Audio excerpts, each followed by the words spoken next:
Bwana Yesu asifiwe. Karibuni sana wapendwa wetu wote katika kipindi kingine tena cha Bible Study. Kama kawaida, kipindi cha Bible Study kinaletwa na kanisa la Umoja lililopo Dallas, Texas. Tunamshukuru Mwenyezi Mungu kwa kutupa kibali kingine tena cha kuweza kujifunza neno la Mungu kwa kutumia njia ya mtandao. Vipindi vyetu vya Bible Study vinakuwa hewani kila Alhamisi kuanzia saa 1 mpaka saa 2 usiku. Na Alhamisi ya mwisho wa mwezi tunakuwa na kipindi maalum, kipindi cha dakika 90, kipindi cha maswali na majibu. Kwa kweli tunamshukuru Mwenyezi Mungu kwamba anatupa kibali hiki kuweza kujifunza neno la Mungu kwa kutumia lugha yetu pendwa, lugha ya Kiswahili. Basi bila kupoteza muda, ningeomba nimkaribishe Brother Jerry Mkoni ili aweze kuingia atupe utaratibu wa vipindi vyetu vya Bible Study, na ndipo aweze kumkaribisha mwalimu kwa siku ya leo. Karibu Brother Jerry.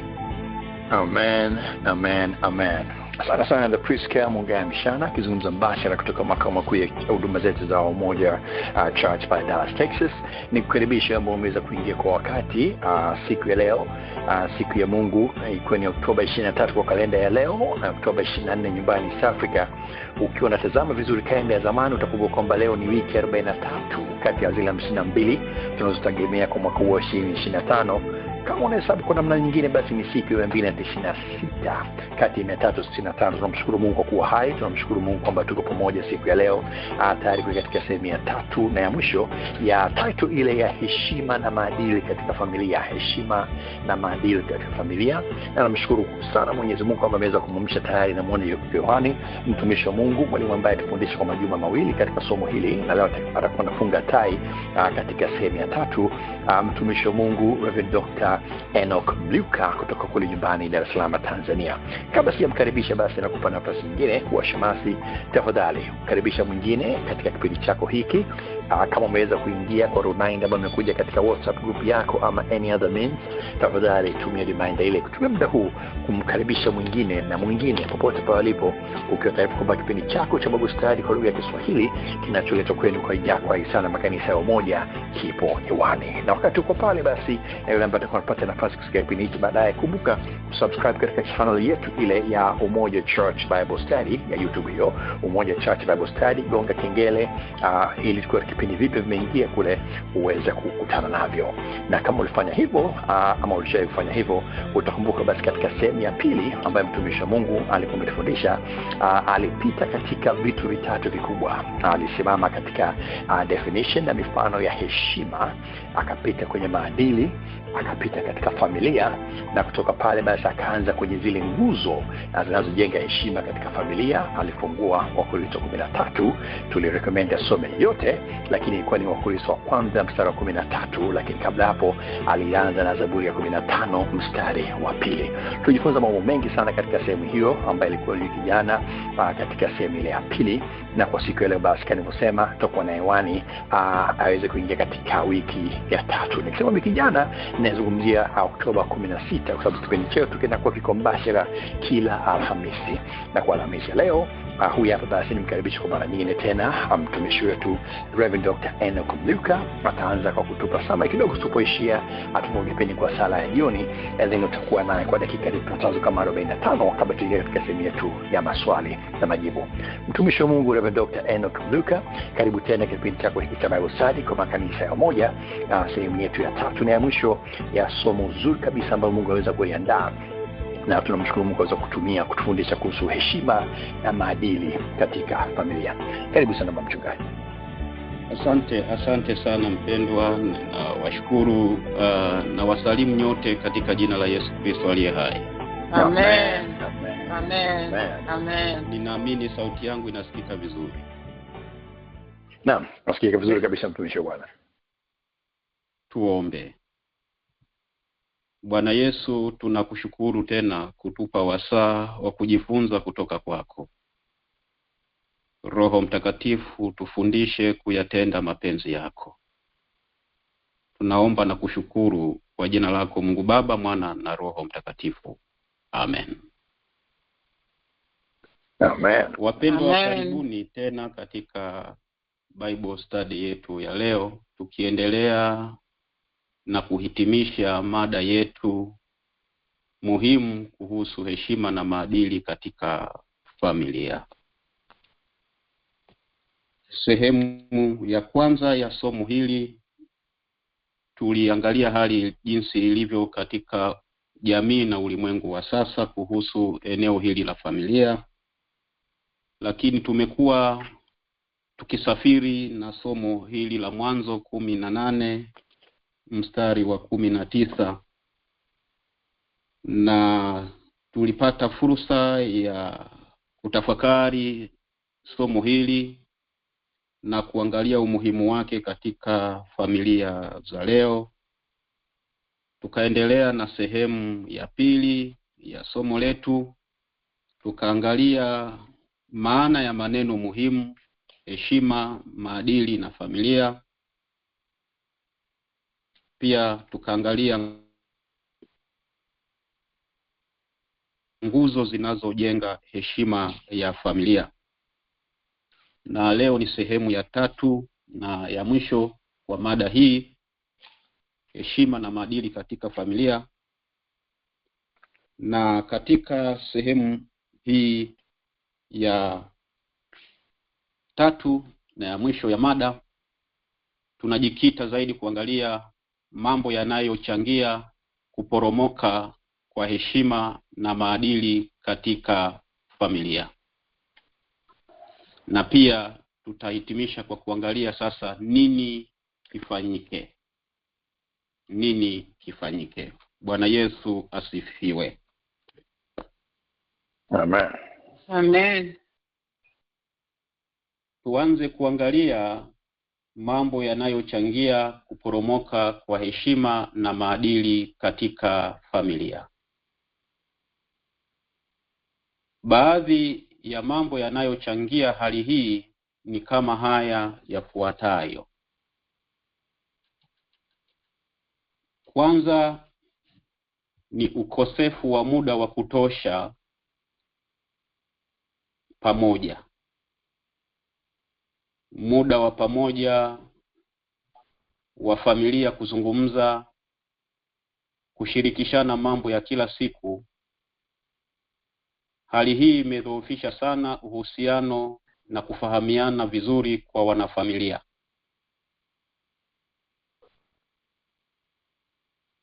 Unajua, watu wasipopata muda wa pamoja hawawezi kufahamiana vizuri. Tunaishi kwenye ulimwengu ambapo tuna majukumu mengi yanayotusukuma. Wakati mwingine tunajikuta tunakosa muda wa kutosha na watoto wetu, tunakosa muda wa kutosha kwa wale waliooa na kuolewa, wanakosa muda wa pamoja. Kwa hiyo unakuta muda mwingi watu wanautumia kazini. Ni kweli kazi ni muhimu na Mungu ametupa majukumu ya kazi yafanywe. Ni majukumu ambayo Mungu ametukabidhi hapa duniani. Kila mtu lazima afanye kazi, tena kwa bidii. Lakini hiyo haina maana kutelekeza wa nyumbani mwako. Hiyo haina maana kutelekeza watoto wako. Hiyo haina maana kutelekeza mwenzi wako. Kwa hiyo ukosefu wa muda wa kutosha wa pamoja unachangia sana kuporomoka kwa heshima na maadili katika familia. Jambo la pili ni athari za kiteknolojia na mitandao ya kijamii. Wakati mwingine familia inatumia muda mwingi kwenye simu, kompyuta na television, na ndivyo hali ilivyo sasa. Wakati mwingine imefika, na mara nyingi huwa nasema ni kama watu wamefunga ndoa na simu au vifaa vyao vya kielektroniki ambavyo vinachukua muda wao mwingi, na wakati mwingine kupora muda wa binadamu wenzao.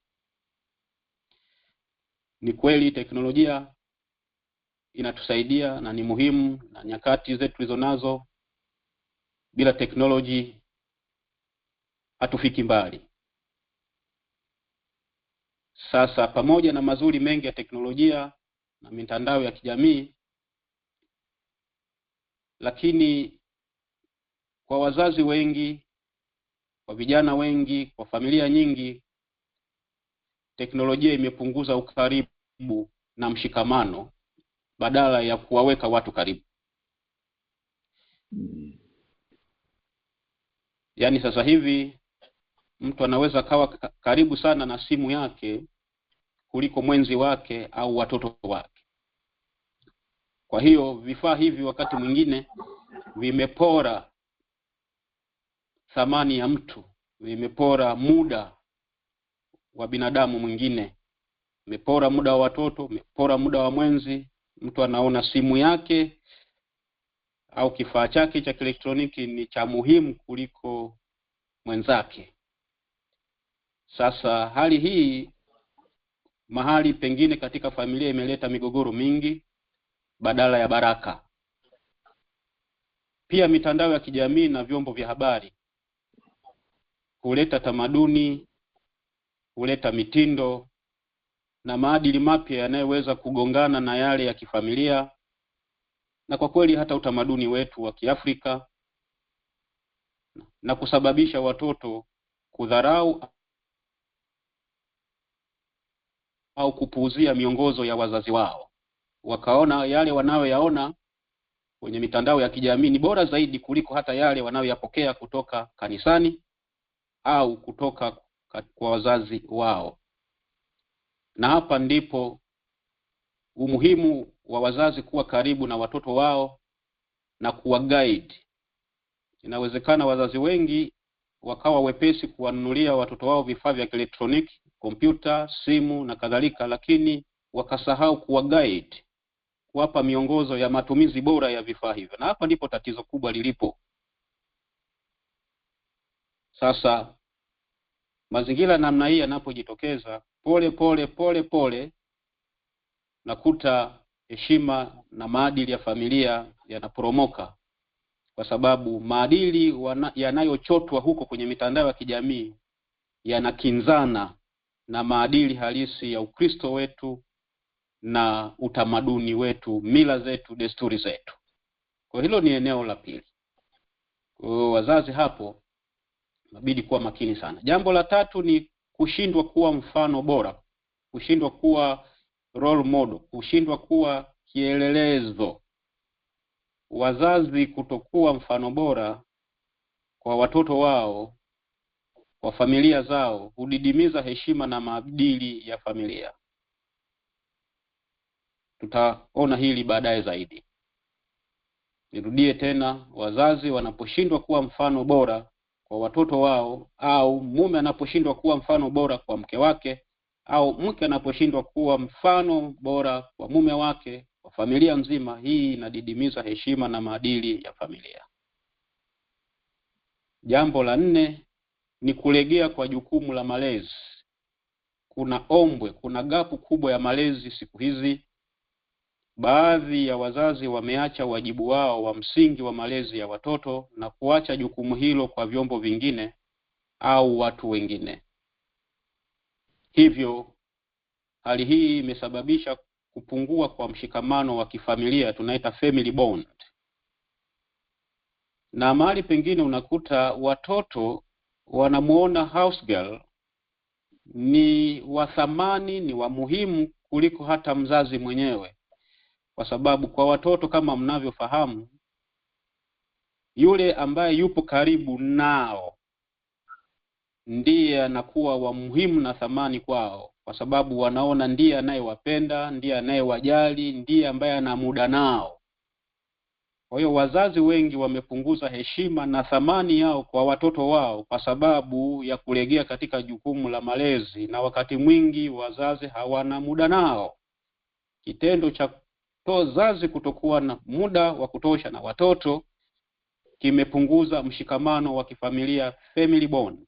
Mahali pengine unakuta hata katika familia zingine watu wanakula chakula, hawali chakula kwa pamoja, kila mtu anakula wakati wake. Ndiyo, inawezekana kwa sababu ya majukumu ya hapa na pale, lakini haimaanishi iwe ndio mfumo wa maisha ya kila siku.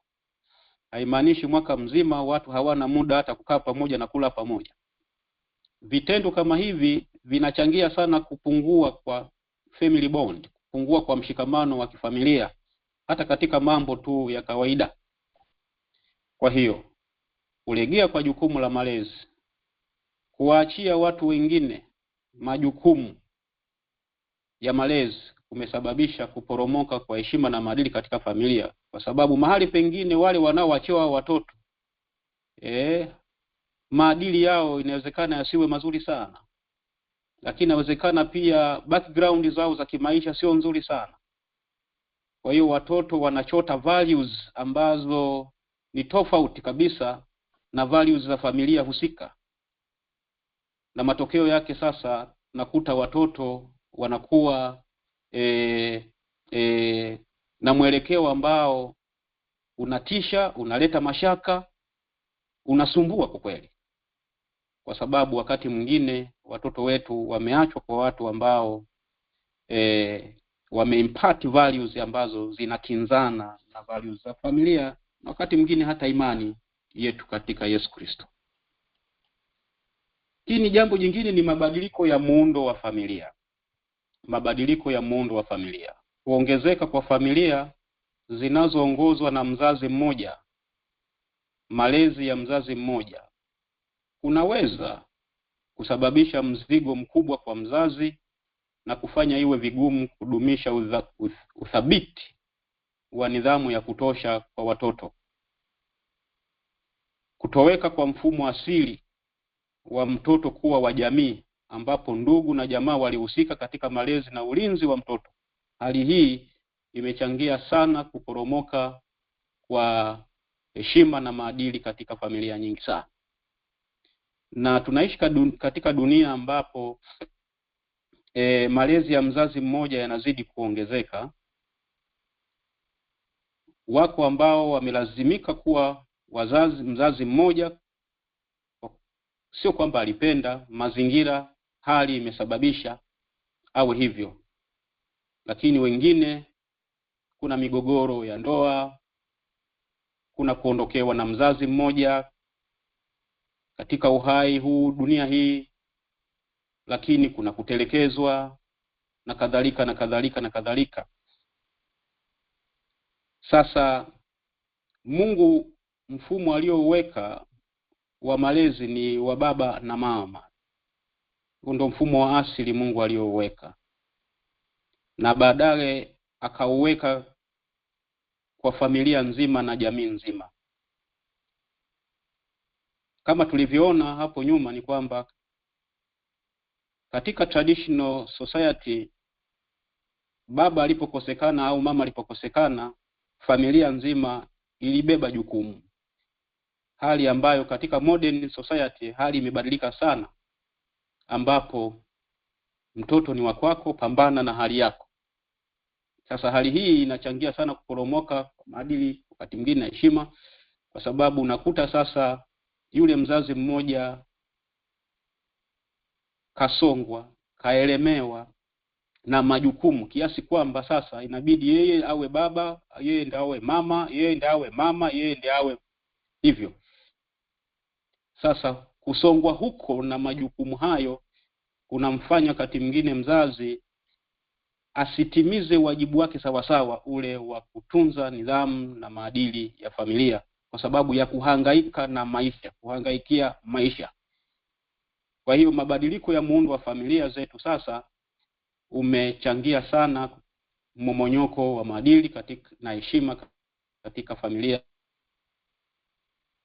nyingi, na hasa kuondoka mfumo wa asili ambapo mtoto alikuwa wa jamii, alikuwa familia nzima, na sasa mtoto ni wa familia husika pekee. Kwa hiyo haya mabadiliko ya muundo wa familia yamechangia hali hii tulio nayo sasa.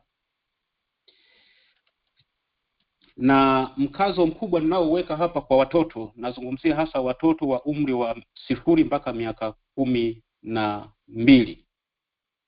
Hapo ndipo mara nyingi wanasaikolojia wanasema mtoto ambaye hajajengwa katika umri huo, hajawekewa misingi bora katika umri huo, mzazi huyo atakuwa amempoteza mtoto huyo.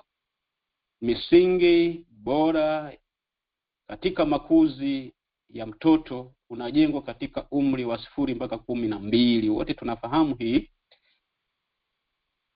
Na kwa hiyo wazazi wasipowekeza hapo misingi bora kwa mtoto katika maeneo yote, maisha kawaida ya kijamii, lakini pia na maisha ya kiroho,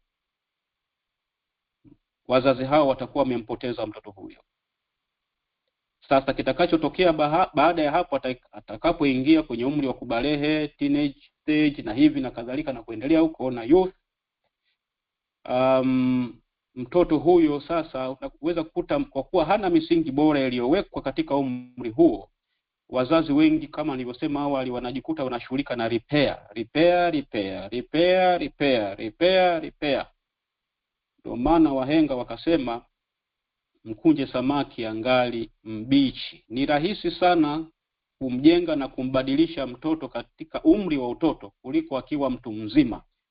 Ni kazi kubwa sana, kazi kubwa. Na nikiangalia hali ya familia nyingi sasa, kosa kubwa la kimalezi katika umri huo limechangia maumivu na majeraha ya nafsi ya wazazi wengi katika nyakati hizi.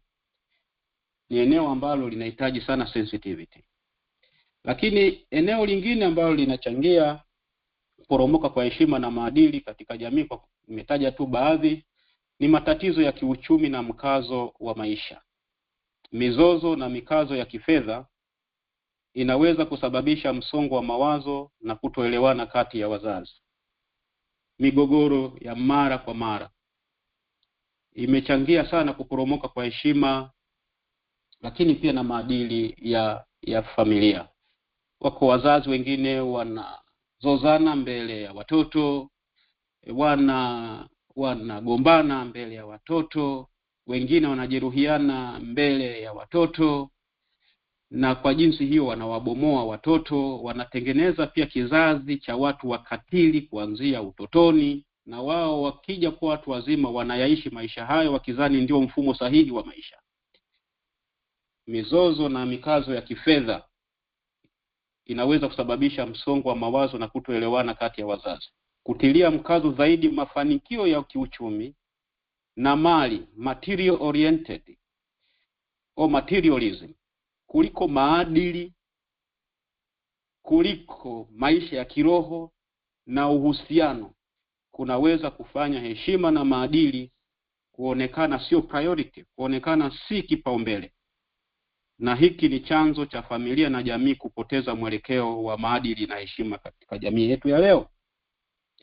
Sasa hivi hata ukiangalia katika kanisa, kwa sehemu kubwa unaweza kuona injili ya wokovu, injili ya upatanisho imepungua nguvu yake. Injili iliyochukua nafasi kubwa sasa hivi ni injili ya utajirisho, gospel prosperity. Injili ya mafanikio ya kiuchumi imechukua nafasi kubwa, na hii ukitaka kuiangalia kwa makini utakuta sehemu nyingi, pamoja kwamba binadamu ana mambo mengi yanayohitaji kufundishwa, lakini unakuta baadhi ya maeneo, makanisa mengi, mkazo umewekwa katika sadaka kuliko hata mambo mengine. Sadaka. Hiyo ni kiashiria kwamba mkazo wa kanisa hilo upo katika mafanikio ya kiuchumi na mali zaidi kuliko maadili, kuliko maisha ya kiroho ya watu, kuliko uhusiano wa watu. Na hali hii ndiyo ambayo sasa hivi inaliumiza hata kanisa. Na tunapofanya hivyo na watoto wanaona hivyo, maana yake tunawaelekeza kwamba okay, haya masuala mengine sio kipaumbele, sio priority. Fedha kwanza. Na sasa hivi ukisikiliza hata baadhi ya motivational speakers, nakuta yani kuna mtu anakuambia ezifu maisha ni hela tu. Ni kweli hela ni muhimu, lakini haimaanishi kwamba hela inaweza kutatua kila kitu. Yes, we need money. Lakini inabidi kutafakari, hivi nikapata fedha lakini sina nidhamu ya fedha, inanisaidia nini hiyo fedha? Nikapata fedha Lakini fedha badala ya kuleta furaha ndani ya familia inaleta maumivu na matengano. Hiyo fedha ina maana gani? Fedha ninazo, lakini hiyo fedha hainipi amani, hainipi furaha. Hiyo fedha inakuwa na thamani gani katika maisha ya mtu? Na ndio maana nawaambia watu mara nyingi kwamba thamani ya mtu haipimwi kwa uwepo wake au kwa vile alivyo navyo. Thamani ya mtu inapimwa kwa impact anayoiweka katika maisha ya watu wengine. Alama njema anayoacha katika maisha ya watu wengine. Life is measured by impact and not by being present. Kwa hiyo swala la kuwepo ni jambo moja, kuwa na fedha ni jambo moja, lakini je, fedha hizi, mali hizi zina impact gani katika maisha ya watu wengine? Zina impact gani katika kwa watoto wangu? Zina impact gani kwa mke wangu, mume wangu? Zina impact gani kwa familia yangu? Kwa sababu kuna watu wengine mafanikio kabla hayajaja walikuwa na amani na furaha. Lakini mafanikio yalipoingia ndipo migogoro ilipoanza. Fedha ilipoingia ndipo migogoro ilipoanza. Kwa hiyo kuna swala watu wanahitaji kupata ukombozi wa kiroho ili hata mafanikio yao yanapotokea yawasaidie kuwafanya baraka, kuwafanya kuwa wamoja zaidi badala ya kuwagawa. Kwa hiyo swala si kuwa na fedha tu au mali, lakini kuna swala la maadili, kuna swala la uhusiano mwema. Na ndio maana mahali pengine katika maandiko ya Mungu, neno la Mungu linasema kama unajua umekosana na mwenzako, hebu kapatane naye kwanza, alafu ndio uje utoe sadaka yako. Narudia tena, kuna vertical relationship na horizontal relationship, na hizi zote zinaenda pamoja. Mtu hawezi kusema anampenda Mungu, anampenda Yesu, alafu anamchukia binadamu mwenzake. Mtu hawezi kusema mimi ni mtumishi wa Mungu tena ambaye ninampenda Yesu, alafu nachukia binadamu mwenzake. Uhusiano wetu na Yesu, uhusiano wetu na Mungu unaanza kwenye uhusiano wetu sisi kwa sisi. Kwa hiyo matatizo ya kiuchumi na mkazo wa maisha, mikazo hii inayokuja sasa imechangia kwa sehemu kubwa kuporomoka kwa heshima na maadili katika familia. Bwana Yesu asifiwe. Sijui mnasikika vizuri? Amen, amen. Nimetaja mambo hayo machache muhimu. Yako na mengine, lakini nimechagua hayo 6. Sasa tuangalie nini kifanyike. Nini kifanyike katika kutunza heshima na maadili ya familia.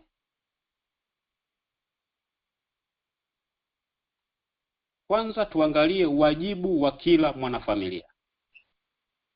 Wajibu wa kila mwanafamilia.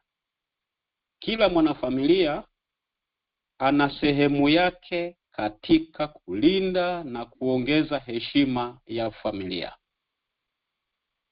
Kila mwanafamilia. Baba ana sehemu yake, mama ana sehemu yake, watoto wana sehemu yao kulinda na kuongeza heshima ya familia.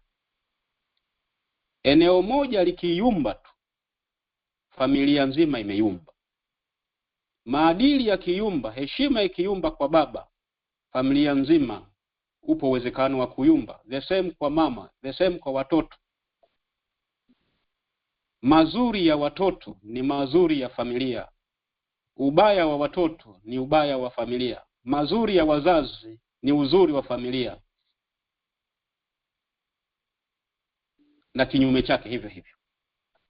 Sasa tuangalie jukumu la wazazi katika kutunza heshima na maadili ya familia. Kwanza, wazazi wanapaswa kuwa walimu na mfano mwema wa kuigwa, kuwa role models. Wazazi ni walimu wa kwanza na mfano wa kuigwa na watoto wao. Zipo shule mbalimbali, kindergarten, nursery schools, na kadhalika. Pamoja na shule hizo kuwepo, mzazi yeyote lazima afahamu kwamba yeye ndiye mwalimu wa kwanza wa mtoto wake, wa nyumba yake.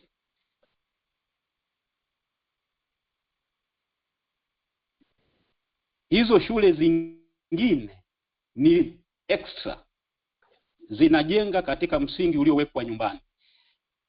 Sasa kama mzazi haja play role yake vizuri ya kuwa mwalimu nyumbani, anasababisha watu wengine wenye majukumu ya kulea na watoto, kwa maana walimu wengine katika maeneo ya shule, kuwa na kazi ya ziada sana. Na wakati mwingine unakutana na walimu wanalalamika juu ya watoto wanakuwa na kazi ya ziada, kwa sababu huko nyumbani mzazi ameshindwa kuwa mwalimu wa kwanza wa mtoto. Watoto hujifunza mengi kwa kuangalia tabia na mwenendo wa wazazi wao. Mtoto anajifunza zaidi kwa kuona. Wazazi tuishi kwa kufuata maadili tunayotaka watoto wetu wawe. Wazazi tuishi kwa kufuata maadili tunayotaka watoto wetu wawe. Usitake mtoto wako ampende Mungu wakati mzazi mwenyewe hujaonyesha mfano wa kumpenda Mungu. Mtoto unataka heshimu watu wakati anaona wazazi wake wenyewe hawana heshima, hawaheshimu watu wengine. Kwanza hata wao wenyewe akiwaangalia baba na mama hawaheshimiani. Anajifunza nini? Haoni maadili mema kwa baba, haoni maadili kwa mama. Lakini unataka mtoto huyo awe mwadilifu. Huo uadilifu autoe wapi wakati wewe baba mwenyewe au mama mwenyewe umeshindwa kuwa mwadilifu? Watoto wanajifunza kwa kuona, hasa umri wa 0 to 12.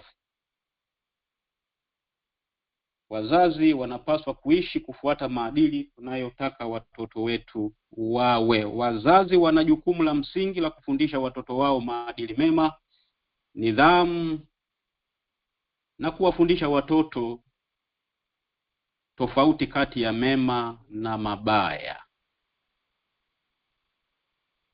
Malezi bora huwasaidia watoto kuwa waumini bora. Malezi bora huwasaidia watoto kuwa raia wema, wenye kuheshimu wengine katika jamii.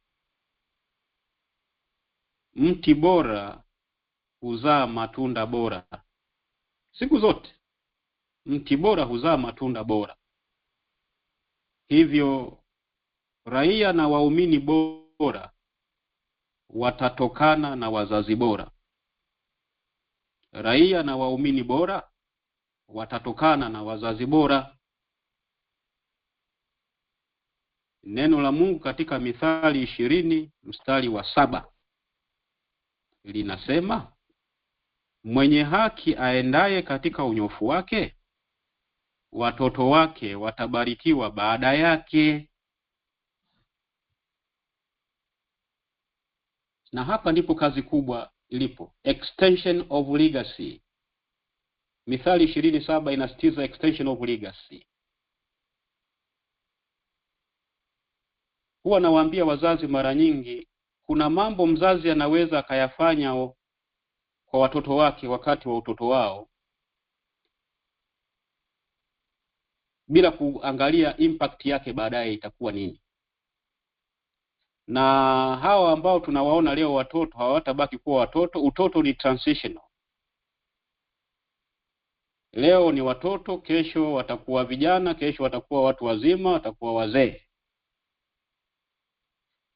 Ujana wao, utu uzima wao na uzee wao unategemea kilichowekezwa wakati wa utoto. Na ndio maana sasa hivi unaweza kupata habari, unakuta kuna baadhi ya watoto hawaoni thamani ya baba, hawaoni thamani ya mama. Wako baadhi ya watoto, na tunasikia visa katika vyombo vya habari, watoto wanaoua wazazi wao.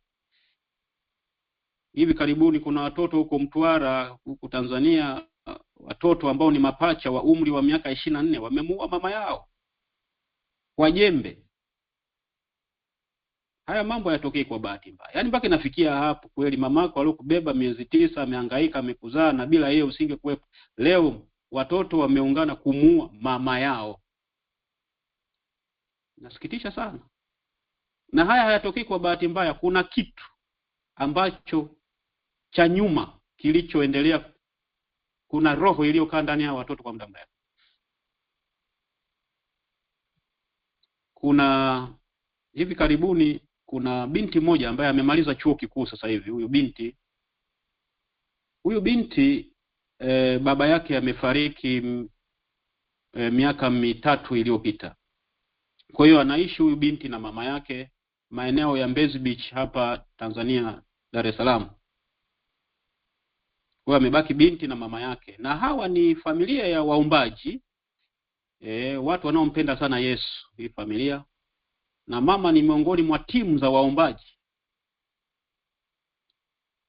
Lakini tatizo lililopo ni kwamba huyu mama na binti yake hawana uhusiano mzuri.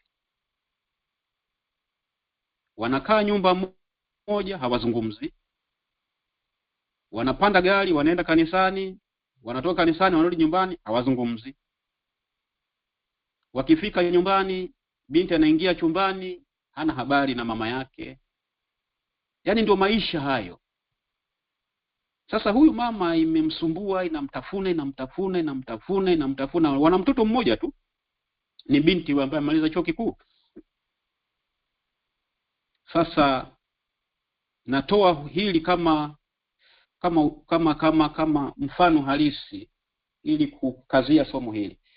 Sasa kwa sababu huyu ni rafiki wa mke wangu, ikabidi amtafute mke wangu na kumshirikisha, alafu mke wangu akachukua hatua ya kwenda kuonana na binti, kuongea naye. Alipoenda mke wangu kuongea na huyu binti, pamoja na mambo mengine walioongea, binti alimueleza mke wangu kwamba rafiki yangu amekufa. Mama kamuuliza, kwa nini unasema hivyo? Baba yangu alikuwa rafiki yangu, amekufa. Akamuuliza, kwani mama sio rafiki yako? Akasema, mama ni mama yangu, lakini sio rafiki yangu. Akaendelea kumdodosa, ikafika hatua binti akasema, baba ni rafiki yangu kwa sababu nilipokuwa mdogo mama hakuwa karibu na mimi, aliendekeza masomo yake vyuoni. Baba ndiye aliyekuwa na muda na mimi. Ndio maana nasema rafiki yangu amekufa. Fikiria, toka utotoni huyo binti amemaliza chuo kikuu, hicho kipo ndani. Kwa hiyo tunawaona watoto leo hivi, lakini kuna vitu wanaishi navyo vitajitokeza wakiwa kwenye maisha ya ujana wao na utu uzima wao. Kwa hiyo inabidi wazazi kuwa makini sana. Ndio maana neno la Mungu sema, apandacho mtu ndicho atakachokivuna. Mzazi anapanda nini kwa watoto wake sasa? Kwa sababu kila anachokipanda sasa ndicho atakachokivuna. Sasa huyu mama anavuna alichopanda wakati wa utoto wa huyu binti. Mwenye haki aendaye katika unyofu wake, watoto wake watabarikiwa baada yake. Lakini jambo jingine ambalo jukumu la wazazi katika kutunza heshima na familia ni kuwa msingi wa upendo na usalama. Wazazi ni msingi wa upendo na usalama. Wazazi ndio chanzo cha kwanza cha upendo na hisia ya usalama wa mtoto. Kukua katika mazingira yenye upendo na utulivu yanamjengea mtoto kujia hali ya kujiamini na kuwa na afya njema ya kiakili na kihisia. Wazazi wanapaswa kutoa msaada wa kihisia na kisaikolojia. Maisha na changamoto nyingi, na wazazi wanapaswa kutoa msaada muhimu wa kihisia unaowasaidia watoto kukabiliana na changamoto hizo. Ili wazazi sasa waweze kutoa msaada huu, inahitaji wazazi ambao wako karibu na watoto wao, wazazi wanaofuatilia watoto wao, na watoto wahisi kwamba wazazi wetu wako karibu na sisi. Mzazi anapokuwa karibu na watoto wake, ni rahisi kujua hata changamoto wanazokutana nazo, hisia walizo nazo, mawazo walio nayo, fikra zao, vipawa vyao na kadhalika, mitazamo yao. Hata kujua tu kwamba okay, watoto wangu wanajua, kumbe niwekeze zaidi kwenye eneo hili. Hata wazazi wanapokaa kula pamoja nyumbani, baba, mama, watoto, inasaidia sana wazazi kuwajua watoto wao. Kadiri wazazi ambapo kila mmoja wako nyumbani lakini kila mtu anakula vyake, wakati mwingine hatuwezi kuwafahamu watoto wetu kwa sababu ya mambo mengi tulionayo. Wakati mwingine tunashindwa, kwa baadhi ya wazazi wameshindwa kujua hata hisia za watoto wao, na kwa jinsi wameshindwa kuwasaidia. Ujenzi wa familia imara. Mahusiano ya karibu kati ya wazazi na watoto hujenga msingi wa familia imara na yenye mshikamano, family bond. Kwa hiyo familia imara ni kitovu cha amani na furaha kwa familia yenyewe na wanajamii wote. Kudumisha amani. Pamoja kwamba migogoro ni sehemu ya maisha ya mwanadamu na hivi, lakini migogoro ya mara kwa mara ina madhara yake. Migogoro inaondoa amani, furaha, utulivu na heshima, baraka na uwepo wa Mungu. Matokeo yake ni mahangaiko, matatizo ya afya ya akili, mwili, roho na uchumi wa familia nao unaugua. Wazazi wadumishe amani nyumbani. Kuwekeza nidhamu. Ni jukumu la wazazi kulea watoto katika nidhamu na maonyo ya Bwana kama Waefeso 6:4 inavyoelekeza. Wazazi waone kwamba wanalo jukumu kubwa la kuwekeza nidhamu, kuwekeza maarifa ya kiroho kwa watoto wao, ili hao watoto pamoja na elimu dunia wanayopata, lakini waweze kuwa na akili nzuri. Tunahitaji watu wenye akili nzuri, na akili nzuri inajengwa na misingi bora ya neno la Mungu. Mlee mtoto katika njia impasayo, naye hata iacha hata akiwa mzee. Mithali 22:6. Kuwafundisha watoto heshima, kuwafundisha watoto wajibu wao, wajue wajibu wao ni nini na matokeo ya matendo yao ni nini. Lazima wafundishwe. Wazazi wapatikane, tufanye kazi, tuwe na bidii ya kazi, tutafute fedha kwa bidii, lakini tupatikane nyumbani. Tupatikane kwa watoto wetu, patikana kwa mwenzi wako. Wazazi ni nguzo muhimu na ya msingi katika ujenzi wa maisha ya watoto na ustawi wa familia. Watoto nao wana jukumu la kuheshimu wazazi na wakubwa. Kuheshimu wazazi ni pamoja na kuwatii na kuwatumikia. Kuwatunza. Sasa hivi tuna kizazi kisichotunza wazazi, kisichojali wazazi, na lazima tujiulize kwa nini. Kuna mahali inawezekana hapako sawa, kuanzia kwenye ngazi ya utoto wao. Watoto lazima waelekezwe, wafundishwe kwamba kuwaheshimu wazazi ni pamoja na kuwatunza, kuwatumikia. Watoto wameamuriwa kuwatii wazazi wao katika Bwana, na hii ni haki na ni wajibu. Wanapaswa kuwaheshimu baba na mama yao ili wapate heri, waishi siku nyingi duniani, kama tunavyosoma Waefeso 6:1 hadi ule wa 3. Na watoto wafahamu kwamba heshima inajumuisha utii. Heshima inajumuisha kuthamini ushauri wa wazazi, maelekezo mazuri ya wazazi. Heshima inajumuisha kutunza, kuwatunza wazazi wao watakapozeeka, nguvu itakapowaishia wazazi. Ni jukumu la watoto. Wako hivyo walivyo, tuko hivi tulivyo kwa sababu pia wazazi wetu walihangaika juu yetu. Ni zamu yetu na sisi kurudisha fadhila kwa wazazi kwa yale ambayo walitutendea. Hata kama wazazi wana mapungufu, lakini mapungufu ya wazazi hayaondoi uhalali wa wao kuendelea kuwa wazazi. Watoto wafundishwe heshima. Kwa ujumla, heshima na maadili kutokana na mfano mzuri wa malezi. Na tatu, familia yote ina wajibu, family responsibility. Familia ni chimbuko la uhai na uzima, shule ya neno la Mungu, upendo, maadili na uwajibikaji. Familia ni kanisa na shule ya kwanza ya maadili. Ni mahali ambapo kila mmoja anapaswa kujifunza mambo mema. Familia ni taasisi ya malezi endelevu leo na vizazi vijavyo. Kwa kifupi, heshima na maadili katika familia ya Kikristo huunda mazingira ya upendo, utaratibu, usalama na kukua kiroho kwa kila mshiriki katika familia hiyo na kumfanya Mungu atukuzwe. Kudumisha heshima na maadili katika familia kunahitaji juhudi za makusudi, kunahitaji mawasiliano mazuri ndani ya familia, kunahitaji mshikamano ndani wa kifamilia, na hii inaweka mfumo imara wa malezi na maadili ndani ya nyumba, ndani ya familia. Familia ya Kikristo inapaswa kuishi kwa uadilifu na kusema kweli, kama tulivyoona katika Zaburi ya 15 mstari wa 2. Neno la Mungu ndio mwongozo mkuu wa familia ya Kikristo. Kila mshiriki anapaswa kujifunza kuliishi na kulitumia neno la Mungu kama msingi wa maamuzi ya kila siku. Kama tunavyosoma Kumbukumbu la Torati sura ya 6 mstari wa 6 hadi wa 7.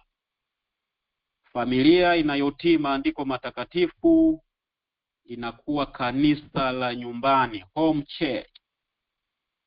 Kwa hiyo kazi kubwa iliyo mbele yetu leo kama wazazi na walezi ni kujenga kanisa la nyumbani, home church.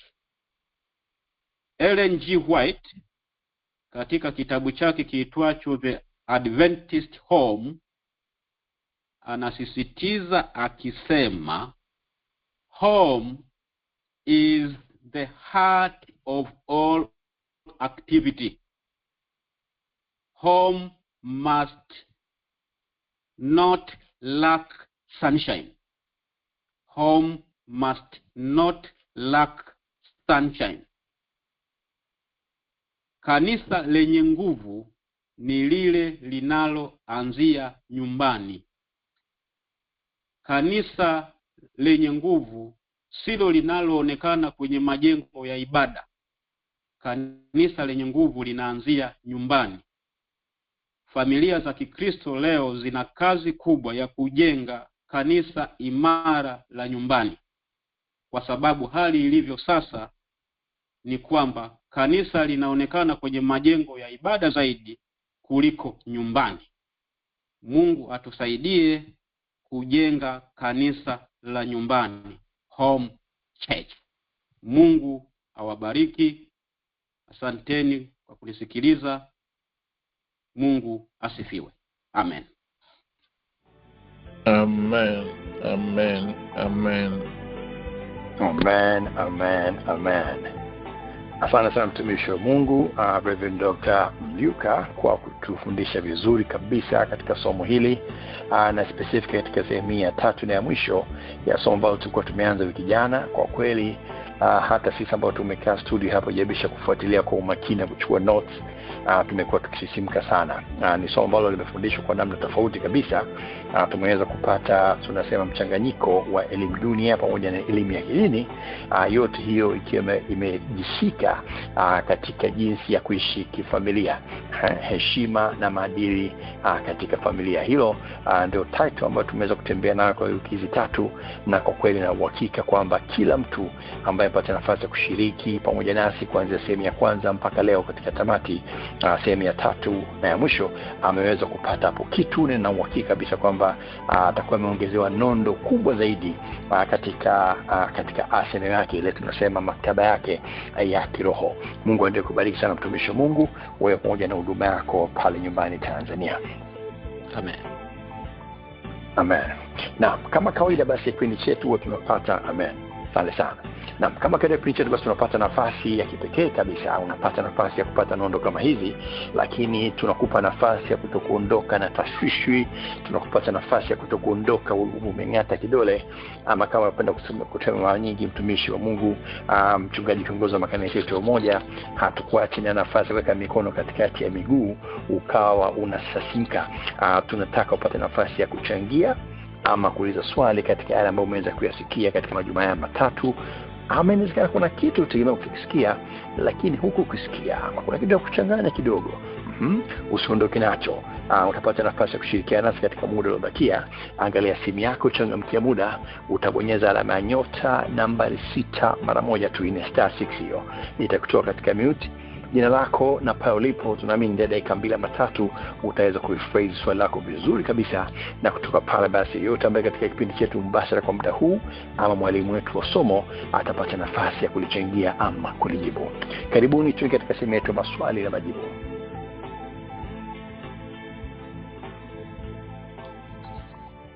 Ruksa kuwa kwanza. Kama unazungumza na mpaka hivi sasa sija kwa knowledge, inawezekana kabisa unazungumza katika mute. Naona line inamulika pale connect. Karibu. Amina. Bwana Yesu asifiwe. Amen. Amina. Asante sana mtumishi wa Mungu, nashukuru sana kwa somo zuri ambalo tumekuwa nalo kwa wiki ya 3. Asante kaka Jerry kwa ukaribisho. Mungu kubariki. Swali langu linakuja kutokana na kwamba tumefundishwa kwamba mimi naenda kulenga leo sana kwa ajili ya watoto, kwamba tunavyowalea watoto kama nilivyosema kwamba tunakuwa pamoja nao, tunahakikisha tunakula nao, tunahakikisha tunakuwa close ili isije katokea utofauti ya watoto na wazazi. Na unakuta kwamba kama mzazi unajitahidi kuwalea watoto katika ile njia ambayo unaona kwamba ni nzuri, na hasa unapeleka kanisani, unapeleka kwenye maadili yote kanisani na Sunday school na nini, lakini unakuta kwamba mtoto labda anapokuwa na kuanza kujitegemea anatoka katika hayo maadili na anakwenda katika njia ya tofauti, na anaweza akaja kwako kwa namna tofauti ambayo toka mwanzoni au toka utoto unamfundisha kwamba sisi kama Wakristo hatuendi hivyo.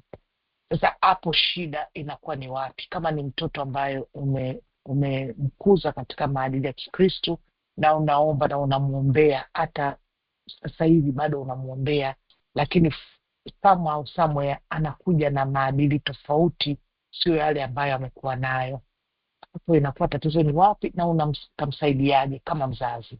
Amen. Sana nimesikia swala kuzuri kabisa hilo. Nitaparaphrase na kama kawaida basi nitaanza kwa ambao mpo katika line kabla sijamkaribisha mkufunzi. Swali inasema kwamba wewe kama mzazi unafanya kila kitu, then mtoto anapotoka katika hema yako, kwa maana kwamba ameshafika umri wa kujitegemea, unashangaa ameporomoka kimaadili. Sasa wewe kama mzazi ufanyeje? Na nafikiri kabisa kwamba tukubami anazungumza yule baada 0 to 12 ambaye mwalimu alikuwa akipita katika majuma ambayo ile kisisitiza pale. Angalia simu yako, ondoa katika mute kwa kunyeza alama nyota nambari 6. Umelea mtoto Kikristo inavyotakiwa kama bila mpata mwongozo katika somo hili leo. Kijana ametoka, ameenda kuishi kivyake, unaona maadili sio yale. Fanyeje? Na tunajadiliana au tunajadiliana. Nilikuwa najaribisha kwanza nione katika audience tuko zaidi ya 55 kama kuna ambaye atajitoa kimasomaso kabla sijakukaribisha. Nitatoa sekunde nyingine kama 10 tu. Kama kuna ambaye anajaribisha swali hilo kabla sijamkaribisha mwalimu. Asante. Umelea mtoto Kikristo. Na kuona Julian pale Tanzania, karibu. Asante. Mimi labda mwachie mwalimu kulijibu, naweza kulijibu lakini labda ni mwachie mkufunzi zaidi. Mimi tu naomba kwa utaweza niruhusu, karibu. Na mimi niulizie tu kidogo ni kuhusu maadili upande hasa wa mawasiliano. Kwa kweli hata mimi nakiri kabisa mawasiliano yanakuwa yamefanya maadili kwa watoto yamekuwa mabaya, kwa ndoa yamekuwa mabaya. Kwa sababu wazazi tunakuwa busy na mawasiliano. Kwanza busy tunatoka kazini, alafu tunapofika nyumbani kila mzazi, baba na mama, kila mtu anakuwa busy na simu yake. Na kama tuna watoto wakubwa kidogo na wenyewe wanakuwa na simu zao au wanakuwa na habari zao. Kwa hiyo kila mtoto, baba, mama wako busy tu, wanashika simu zao, wanachati mpaka tunakwenda kitandani, tunachati. Kwa hiyo hakuna mawasiliano, hakuna kuongea, hakuna tena uzazi tena hapo. Hili kwa kweli na mimi naona ni tatizo. Je, tufanyeje hili tatizo tuweze kurudi kwenye maadili ya Kikristo kwa upande huo? Na Julia, najua sasa ilikuwa ni swali la pili, nitampelekea mwalimu yote mawili, lakini naomba nirudi kwako kidogo kwa vifupi. Unazungumza katika age group gani ya watoto, age gani? Hawa wadogo 0 to 12 ama mpaka teenage life mpaka kwenye 20-21 hapo? Kwanza kuna grupu zote mbili, lakini kwa kila stage. Kwa sababu hata ambao ni wa kidogo ambao chini ya 12, kuna wazazi tayari wameshawanunulia mawasiliano na wenyewe wako busy na mawasiliano yao na makatuni yao na kila kitu. Hao tena tunajua moja kwa moja tutakuwa tunawapoteza. Na kuna hao wengine tayari ambao ni 14 hata 21, na wenyewe pia bado wanatakiwa wawe guided na wazazi. Kwa sababu hata sisi tulipokuwa tunakuwa, hata ukifika miaka 22, 23, mzazi anakuguide. Kwa hiyo sasa kama mtoto ameshaanza kuwa busy na vitu vyake, saa zote yuko na simu tu, na anaangalia muziki, anaangalia nini, unafikiri itakuwaje katika masuala zima la mawasiliano? Sounds good. Umesomeka vizuri sana. Mwalimu, kwa sababu ya muda naomba nikugawe maswali haya mawili kwa dakika 2 each. Swali la kwanza, alikuwa anasema kwamba umemlea mtoto ipasavyo, yuko katika paa lako, umeridhika. Ametoka sasa, amekuwa katika umri wa kuweza kujitegemea, and then unaona kwamba mbona kabadilika ghafla, wewe kama mzazi ufanyeje? Na swali la pili hapo katika hizo dakika nyingine 2 zitakazobakia, mtumishi anasema kwamba tatizo lile la mawasiliano, mitandao, kila mtoto, kila mzazi kuna simu yake, unaona kwamba kuna challenge hapo. Umeshanunulia vifaa, of course you have to kwa dunia ya leo, lakini unaona kama kuna gap hapo, huwezi kufanikiwa kumtoa mtoto katika simu ama tablet yake ama laptop. Tufanyeje? Tuanze na swali la kwanza, karibu. Asante kwa maswali mazuri. La kwanza niseme kwa kweli tukubali kwamba gari la familia limetoka barabarani, linahitaji kurudishwa barabarani. Ni muhimu ifahamike kwamba malezi ni mchakato. Malezi ni utumishi usio na likizo. Kwa hiyo mzazi asije akamlea mtoto katika umri huo 0 to 12 au 0 14 16 huko akadhani amemaliza. Changamoto ya wazazi wengi ni kwamba vijana wakifika umri fulani wanadhani wamemaliza.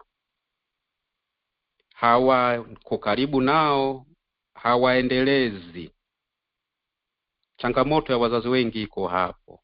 Kwa hiyo nisisitize tu kwamba malezi ni utumishi usio na likizo.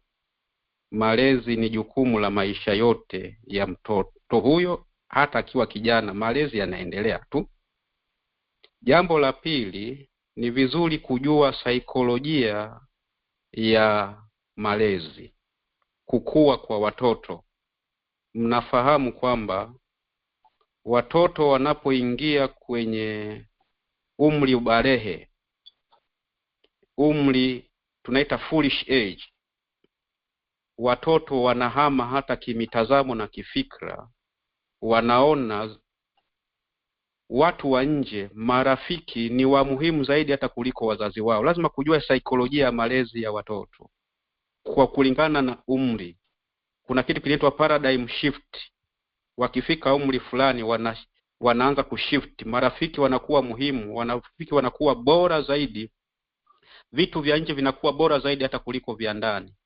Sasa mzazi akidhani amemaliza jukumu, halafu akaacha tu akakubali kwamba okay sawa, matokeo ndio hayo. Sasa unakuta kijana anaendelea kuharibikiwa. Kwa hiyo ni vizuri tufahamu hatua za kukua kwa watoto, kwamba wanapofika hatua fulani wanabadilika, wanakwenda badilika mpaka anafika miaka 40. Huyu kijana wa miaka 35 na kufika 40, naye 40-45 huko anakuwa mtu mwingine kadri anavyokuwa. Lakini kinachomlinda mtu yoyote katika hatua zote za makuzi yake ni msingi uliowekwa katika utotoni. Tunasema msingi bora uliowekwa na mzazi au wazazi wakati wa utoto ndio unaomtengenezea mtoto dhamiri sharp ya kudetect environment. Mtoto wa namna hiyo aliyewekewa misingi bora wakati wa utoto, hata akikutana na mazingira fulani, hata akikosea, ni rahisi kujirudi, ni rahisi kurekebishika, ni rahisi kuelekezeka, kwa sababu dhamiri yake iko sharp kudetect environment. Ana feel guilty consciousness, kwa sababu kuna kitu kiko ndani kinamwambia hapa nimekosea, hapa sijafanya sawa. Kile kilichowekwa toka mwanzo ndicho kinachomdrive. Maisha kukosea kupo, hakuna asiyekosea. Kukosea ni sehemu ya kukua. Kwa hiyo mzazi ajue malezi ni utumishi endelevu usio na likizo maisha yote.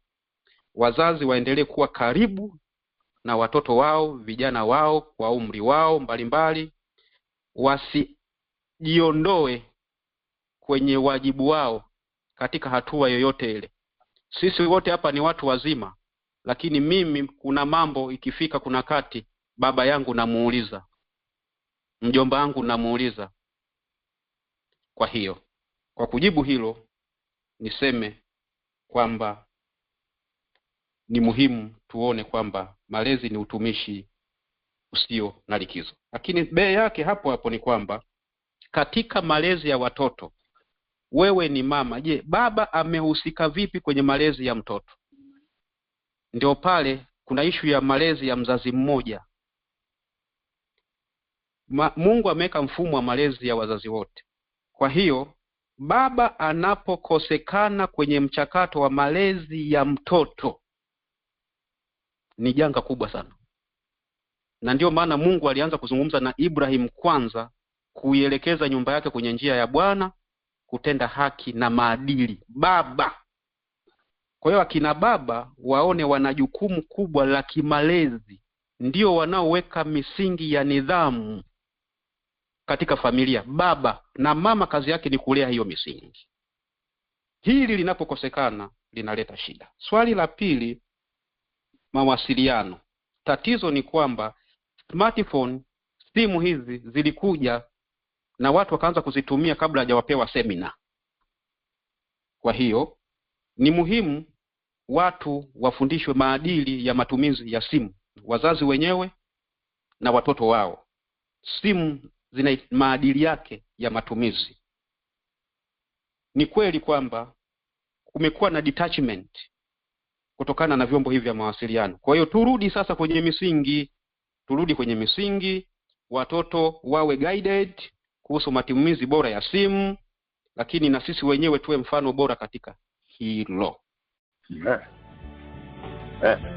Sana mtumishi Mungu katika majibu hayo. Kiutaratibu na lazimika kurudi kwanza kwa wauliza swali, make sure kama tuko pamoja, na nitaanza pale connect kwa dangu message. Umeweza kusikia jibu hilo? Tumekusogeza pazuri.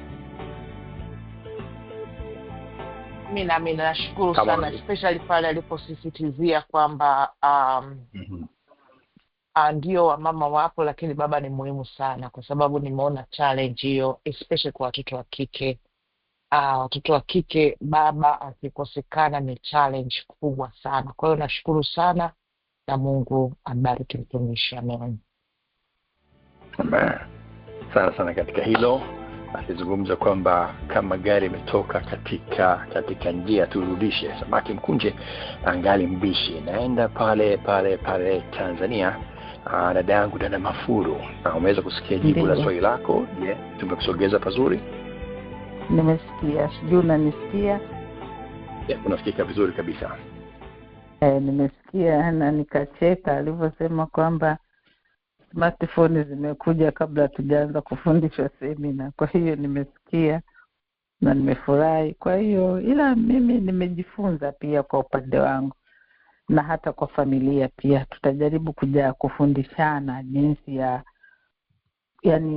ya kuacha kutumia mawasiliano saa zote alafu mnaacha kuwasiliana. Si kitu kizuri.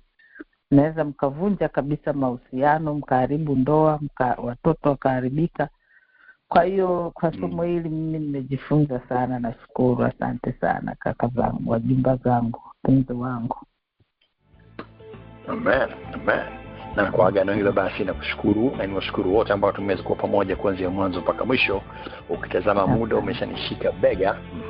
Niwashukuru wote kabisa ambao tumeweza kuwa pamoja katika somo hili, na nitapita kupita dada yangu Mafuru pale. Somo hili limekaa kama semina vile na hakika kwamba tumeweza kupata vitu vingi kiroho, lakini vile kiakili, kwa jinsi ambavyo tutaweza kusimama pamoja na kurudisha gari kwenye njia yake katika swala zima la malezi ya heshima na maadili katika familia. Sasa mtumishi wa Mungu Dr. Mbiuka, kwa neno lako zuri na masomo yako mazuri kabisa, tumeweza kupokea, tumeweza kubarikiwa. Na mwisho wa kipindi cha leo basi, kama ilivyo kawaida, tutatuma zile notes kwa tuzicompile pamoja kabisa kwa kila mtu kwa kupitia WhatsApp group yako uliopo. Masomo kama haya kwa kweli usibaki nayo mwenyewe, itakuwa ni uchoyo wa nafsi. Jaribisha kushare kwa watu wengine pia. Tumeandika vizuri, unaweza ku forward, na kama ukiforward katika magrupu kama kawaida, basi kiitikadi kama hujafanya hivyo, pata idhini ya admin wa ile grupu unayopeleka kabla kupeleka hata kama ya familia. Ni masomo mazuri, kuna recording pale, kuna notes ziko pale, na mwalimu ni mkubwa kabisa mwenye sekta na amebobea kwa kweli katika hii masomo ya namna hii. Ni somo zuri kabisa. Kushukuru sana. Na chukua nafasi basi kwa mara ya kwanza kusikia leo nimkaribishe mchungaji kiongozi wa makanisa moja, Reverend Dr. Absalom Nasua. Atatoa nasaha zake katika somo hili, na tutaishia kwa kipindi chetu kwa sala jioni. Lakini kabla sijamkaribisha, kama wenzetu outreach mko karibu, basi nikaribishe kiongozi wetu outreach, utongozi katika declaration, kabla sijamkaribisha mtumishi wa Mungu kwa nasaha zake na kuilisha kipindi. Outreach Ministry. Bwana asifiwe. Amen. Bwana asifiwe. Amen. Karibu. Amen. Basi kama mnavyofahamu wapendwa, mwezi huu tunaendelea kuombea watoto wetu kwamba wasome kwa amani, wasome kwa furaha darasani, pasipokuwa na uoga ya kwamba mtu atakuja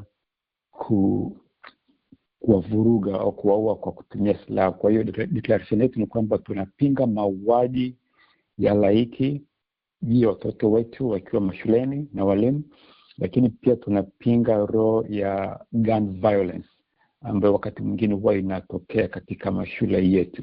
Lakini kabla hapo nimesahau kushukuru Bible Study kwa kipindi kizuri cha Bible Study. Kwa kweli tumejifunza vitu vingi sana. Mungu awabariki kwa kazi yenu njema kama outreach, tunasema asante.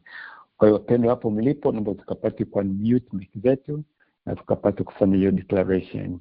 Baba, katika jina la Yesu Kristo, Baba, katika jina la Yesu Kristo wa Nazareti, mwana Mungu aliye hai, tunasimama tukisambaratisha, tukipangua, tukitambua mauaji ya halaiki na pia mauaji ya ganizale katika mashule, katika mauniversity, katika kindergarten, katika shule zote za Marekani, shule za state ya Florida. Mungu wa mbingu na nchi, ninapinga, ninakataa, ninadeclare katika ulimwengu wa roho, shule za Florida, na zitakuwa mahali salama pa walimu kufundisha, watoto kujifunzia na wafanyakazi kufanya kazi na wazazi kupeleka watoto. Patakuwa ni mahali salama, mahali pa utulivu katika jina la Yesu, kwa damu ya Yesu, kwa jina la Yesu. Mungu tunakushukuru, tunakuinua. Asante Yesu kwa kutenda, asante Yesu kwa kufanya. Amen. Amen. Basi ni kurudati chini ya dada Mshana, Jerry Mkoni, Elda Biabato, Jimmy Msemo na Alan kwa kazi kubwa na nzuri mnaoifanya bila kuchoka. Mungu awabariki sana. Amen. Amen. Amen. Amen. Amen. Jambo la pili, nimshukuru sana mtumishi wa Mungu Dr. Enoch Mliuka ambaye ameweza kusimama kwa majuma matatu, na sote tunajua, au niseme watumishi ambao ni wachungaji, walimu, wanajua kuandaa somo la kufundisha majuma matatu sio kazi ndogo. Inahitaji muda, inahitaji mambo mengi sana. Tunakushukuru Mliuka kwa kujitoa katika majuma ya matatu, na sadaka hiyo ni kubwa na Mungu atakulipa. Amen. Amen. Amen. Asante sana. Amen. Amen. Amen. Kama ambavyo mtumishi wa Mungu Jerry amekuwa akizungumza mara kwa mara, upite kwenye ile YouTube channel yetu ya Bible Study, usikilize mafundisho haya tena na tena. Kama ulikuwa unaandika notes, sikiliza, andika vizuri. Haya ni mambo muhimu yatakayo tusaidia. Changamoto kubwa kabisa kama alivyosema mtumishi inaanzia nyumbani, na inaanza nyumbani kwa sababu hatuna muda wa kukaa na watoto, hatuna muda wa kukaa na wenzi wetu, na unapokuja kwenda nje unakuta sasa mtoto anatafuta njia nyingine za kujiengeza, na ile ni tatizo kubwa sana. Kwa hiyo niombe sana kwamba yote yaliyofundishwa yaingize kwenye vitendo. Kisikia maneno tu ya Mungu alafu ya kubadilishi, hauchukua hatua yoyote, ina maana kwamba hujaelewa. Elewa, lazima uchukue hatua. Kwa hiyo naombe sana muda na kujitoa kwa mwalimu wetu kusiende bure, ukawa na impact katika maisha yetu na familia zetu. Baada hapo niende kutoa baraka za mwisho. Mungu tunayemtumikia kwa nguvu, upendo na uaminifu, yeye ambaye ahadi zake ni kweli na amini siku zote, zimepitiwa na kuhakikishwa, awalinde, awatunze na wafanikishe katika kila tendo jema, katika jina la Mungu Baba na Mwana na Roho Mtakatifu. Amen. Amen. Amen. Amen. Asante sana mtumishi wa Mungu, mchungaji kiongozi wa kanisa moja, Reverend Dr. Absalom Nasua, kwa nasaa zako na tulishe kipindi kwa sala ya jioni. Vivyo mshukuru mtumishi wa Mungu mchungaji Mangesho kutoka ministry yetu ile ya outreach kwa kuweza kutuongoza katika declaration yetu ya mwezi huu ya outreach. Dawati nachukua nafasi kuwashukuru wote kabisa ambao tumeweza kuwa pamoja mwanzo mpaka mwisho kwa siku ya leo na katika vipindi vya nyuma, na kipekee basi nimchukue nafasi kumshukuru tena mtumishi wa Mungu Reverend Dr. Mliuka kwa kutuongoza vizuri kabisa katika somo hili. Unaweza kumfuatilia zaidi Dr. Lufia kwa kupita katika tovuti yao ile ya TAMAFA, inaitwa Tanzania Marriage and Family Academy, Tanzania Marriage and Family Academy, yani TAMAFA, TAMAFA.org, kuweza kuangalia baadhi ya shule ambazo wanazifanya. Kwa ni mtu ambaye yuko busy, kwa kweli tunamshukuru sana Mungu hata kuweza kupata nafasi naye kwa muda huu, na kama vile tumeweza kusema tumesema katika vipindi vya nyuma, ni moja kati ya wafunzi wetu pia wa chuo chetu kile cha Biblia cha Umoja Bible College ambacho kinafanya huduma zake online. Nichukue nafasi hii basi kuwashukuru tena wale ambao baadhi ya watumishi ambao nimeweza kuona hewani kwa siku ya leo. Hamkuwasikia lakini walikuwepo. Waliweza kumsikia dakika ya mwisho hapo mtumishi wa Mungu Reverend Dr. Absalom Nasua yupo, lakini ukuwasikia Reverend